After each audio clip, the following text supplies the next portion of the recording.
Corruzione, questa è l'accusa pesante per un sacerdote della diocesi di Padova finito nell'inchiesta della procura di Verbania per centinaia di falsi certificati di cittadinanza emessi sulla base di documenti costruiti ad arte. 7 persone arrestate, circa 700 indagate, tra di loro anche il prete padovano. Secondo gli inquirenti l'organizzazione era in grado in soli 7 giorni di trasformare circa 1 migliaio di brasiliani in cittadini italiani al prezzo di 7.000 euro in contanti.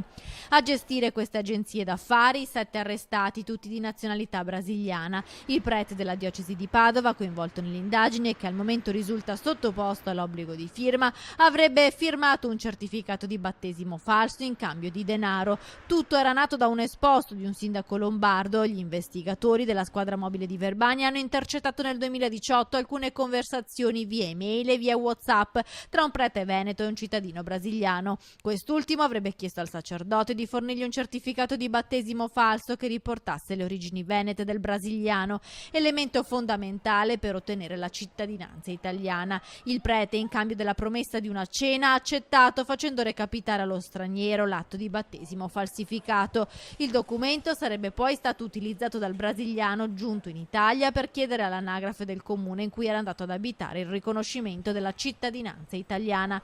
Sarebbero 800 i casi attribuiti a questo sodalizio criminale, abilissimo ad indurre in errore i pubblici ufficiali delle anagrafi di Verbania e Novara. Un giro d'affari stimato in oltre 5 milioni di euro. Questi i numeri dell'enorme business illegale scoperto con l'operazione Super Santos.